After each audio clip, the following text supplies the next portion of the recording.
Bab 845. Aku tidak sekotor yang kamu kira. Kenzi memandang Niyashira, yang sedang berlutut di tanah dan tidak berani mengangkat kepalanya, dan diam-diam berpikir. Guru Sasun Zander, orang tua yang ketakutan itu. Kenzi menyingkirkan teknik bola apinya dan bertanya. Niyashira tidak berani menyembunyikan apapun, dia memberitahu Kenzi dengan jelas apa yang dia ketahui. Ternyata Niyashira dan biarawati pemelihara hantu yang jiwanya dipadamkan oleh Kenzi dengan teknik bola api di lantai 8 apartemen adalah saudara. Mereka berdua adalah keponakan dari Sasun Zander dan murid dari adik perempuan Sasun. Terakhir kali Kenzi bertemu Sasun Zander secara kebetulan di sebuah keluarga kaya di Hong Kong. Kenzi meminta Sasun untuk menyampaikan pesan kepada adik perempuannya, Jenita, agar datang membalaskan dendam muridnya yang terbunuh. Kenzi ingin melenyapkan sekte jahat Jenita untuk selamanya. Tapi bagaimana mungkin Sasun Zander berani? Sasun Zander telah melihat betapa kuatnya Kenzi, jadi dia tidak berani membiarkan adik perempuannya, Jenita, membawa muridnya untuk membalas dendam pada Kenzi. Tidak peduli apapun, biarawati bernama Jenita tetaplah adik perempuan Sasun. Dia tentu tidak ingin melihat adik perempuannya membawa semua keponakannya, beserta murid bersamanya untuk mati di tempat Kenzi. Jadi Sasun Zander menghabiskan banyak upaya menemukan Jenita di Pulau Hong Kong, dan membujuk adik perempuan untuk meninggalkan Pulau Hong Kong sesegera mungkin, dan jangan pernah membalas dendam pada Kenzi. Tidak boleh bertemu ke Kenzi, dan yang terbaik adalah menjauh, jangan pernah berlatih memelihara hantu atau ajaran sesat lainnya lagi di masa depan. Pada saat itu, Niyashira berada di samping gurunya Jenita Zander. Dia melihat dengan kepala sendiri, Sasun Zander gugup dan ketakutan saat menyebut nama Kenzi Harimurti. Karena alasan inilah ketika Niyashira melihat Kenzi mengeluarkan bola api, dia tiba-tiba menyadari. Pemuda bernama Kenan Harimurti ini pastilah orang yang berulang kali diperingatkan oleh pamannya, orang yang tidak boleh disinggung yang membunuh saudara perempuannya, Kenzi. Niyashira teringat bahwa barusan, dia hampir membuat kesalahan besar. Dia tidak hanya ingin menggunakan trik untuk mengisap energi Kenzi, dia bahkan menunjukkan senjatanya dan ingin melawan Kenzi sampai mati. Memikirkan itu sekarang, Niyashira merasakan takut yang kuat, seolah-olah berjalan melewati gerbang neraka. Dia masih berlutut di tanah, seluruh tubuhnya gemetar, dan bahkan ada lapisan keringat dingin di punggungnya. Kenzi memandangnya dan berkata dengan dingin, "Karena kamu mengenalku, mengapa kamu tidak datang kepadaku untuk membalas dendam? Di mana gurumu bernama Jenita Zander? Aku membunuh murid pemelihara hantunya, apa dia akan membiarkanku begitu saja?" Nia masih berlutut di tanah dan tidak berani mengangkat kepalanya. Dia berkata dengan takut-takut, "Guru Jenita adalah orang yang sangat waspada. Setelah pamanku, Guru Sasun Zander, mengatakan tentangmu, dia patuh. Berdasarkan nasihat pamanku, dia memanggil semua murid dan aku menjauh dari Pulau Hong Kong dan bersembunyi di negara asing. Guruku pengecut, dia tahu aku tinggal di gedung apartemen, kenapa dia tidak membawa murid-muridnya untuk membalas dendam? Bahkan jika tidak bisa melawanku secara langsung, dia masih bisa mengandalkan banyak muridnya. Gunakan beberapa cara licik untuk menghadapiku, atau menggunakan serangan diam-diam." Lidah orang tua itu tak bertulang itu, Sasun, tidak hanya tidak meminta mereka datang untuk membalas dendam, bahkan berani menyuruh mereka untuk melarikan diri. Lain kali jika aku melihatnya, aku akan mematahkan tulang-tulang tuanya. Niyashira gemetar, berlutut di tanah, tidak tahu harus berbuat apa. Karena guru dan saudara perempuanmu semuanya telah meninggalkan Pulau Hong Kong, mengapa kamu tidak mengikuti mereka? Nia adalah murid luar, diberi kesempatan belajar mandiri dan kami berdua adalah mahasiswi di Universitas Hong Kong, harus melanjutkan studi, sehingga kami tidak dapat meninggalkan Pulau Hong Kong.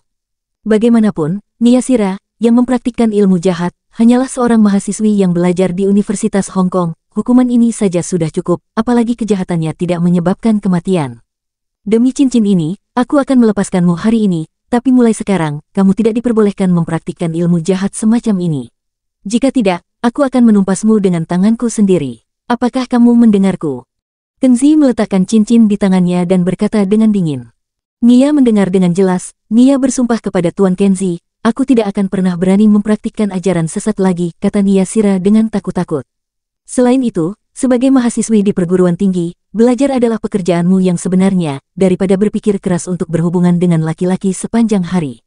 Aku harap kamu tahu cara mencintai diri sendiri dan tidak membiarkan orang lain memandang rendah dirimu sebagai femme fatales yang cabul dan kotor." Kenzi memberinya nasihat ini, tetapi menyesalinya setelah mengatakannya. Sepertinya dia tidak seharusnya membuang waktu untuk mengatakan hal seperti itu kepada seorang gadis yang licik. Mungkin karena Niyashira memang cantik, dengan wajah yang polos, sosok yang luar biasa. Kenzi merasa itu sangat disayangkan, jadi dia tanpa sadar memberinya nasihat. Setelah mengatakan ini, Kengzi terlalu malas untuk mengatakan apa-apa lagi. Dia mengabaikan Niyashira yang berlutut di tanah, berjalan melewatinya, membuka pintu menara dan pergi. Tuan Kengzi, Niyashira bangkit dari tanah, merasa sedih, dengan mata merah, dan berkata, "Kamu salah paham, aku tidak sekotor yang kamu kira.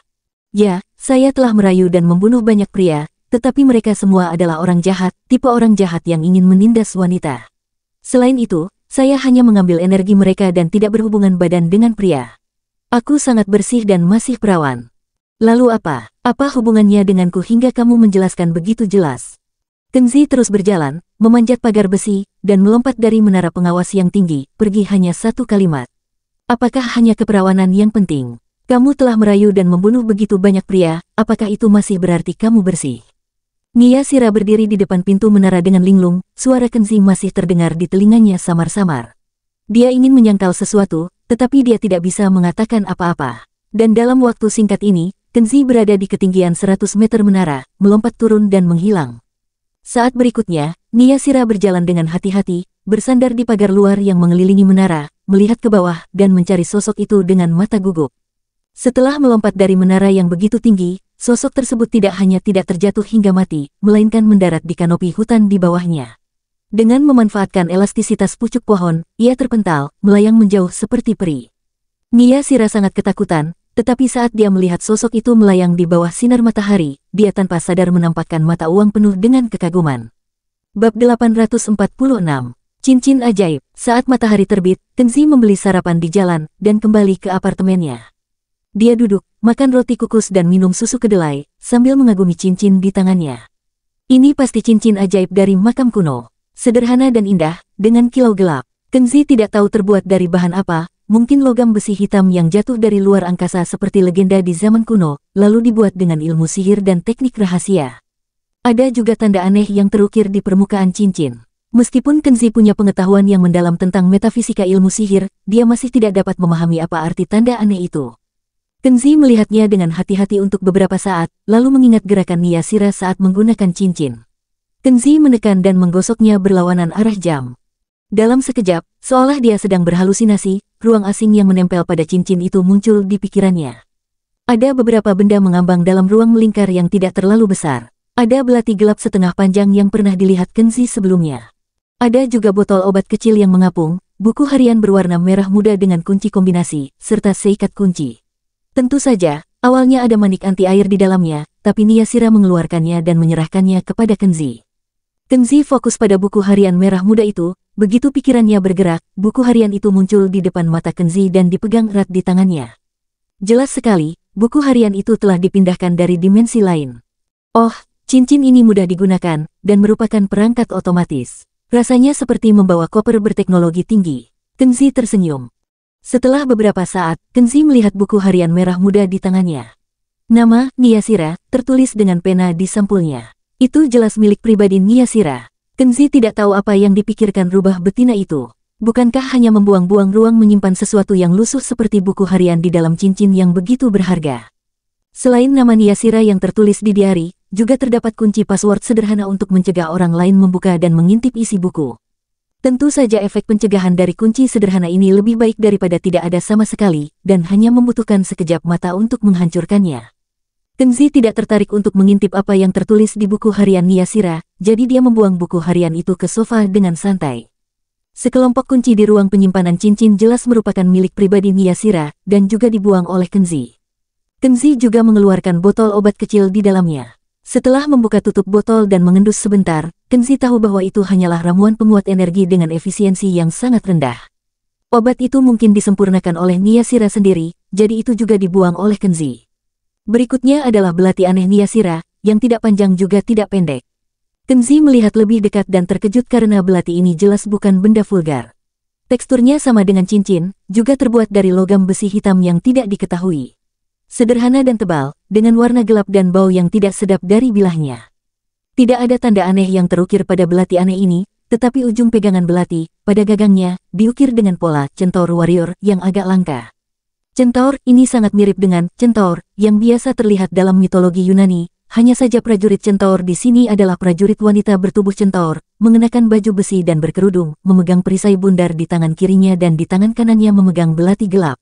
Dia kuat, agung, dan penuh energi. Melihat pola pada gagang belati tersebut yang mirip prajurit centaur dalam mitologi Yunani, Kenzi sedikit mengernyit dan pikirannya berangsur-angsur menjadi lebih semangat. Dia tahu bahwa prajurit centaur, spesies kokoh yang dianggap sebagai dewa oleh orang dahulu, mungkin memang ada di zaman kuno. Karena prajurit centaur tidak hanya tersebar luas dalam mitos dan legenda klasik barat dan terkenal di dunia, namun juga dalam mitos dan legenda timur kuno, banyak juga cerita tentang prajurit centaur. Bukti paling langsung adalah Kitab Pegunungan dan Lautan, sebuah buku terkenal yang ditulis selama periode negara-negara berperang dan didedikasikan untuk memperkenalkan ilmu humaniora, geografi, spesies, kedokteran, agama, dan sebagainya di zaman kuno, juga memiliki banyak catatan tentang centaur di dalamnya. Misalnya, legenda timur tentang 10 dewa yang semuanya memiliki wajah manusia dan tubuh kuda. Contoh lain, buku klasik dari utara, ada 20 dewa dengan tubuh kuda dan wajah manusia.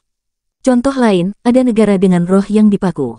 Penduduknya berambut panjang dari lutut ke bawah, dengan tubuh kuda. Selain itu, dalam dokumen kuno lainnya, Three Kingdom, ada juga catatan yang menguatkan tentang centaur.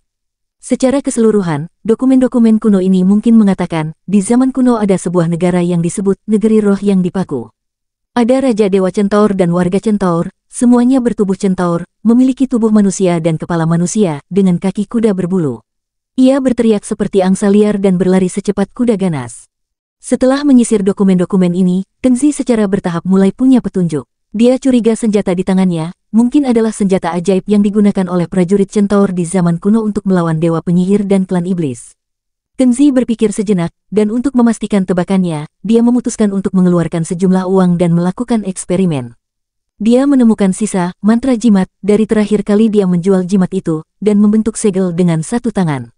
Dia melafalkan kata, muncul, mantra itu berubah menjadi cahaya yang tersebar, dan melemparkan kekuatan sihir pada dirinya sendiri. Lalu dia mengangkat belati centaur, dan menusukkannya dengan lembut ke lengan kanannya. Hiss, Kenzi menarik napas dan berteriak kesakitan.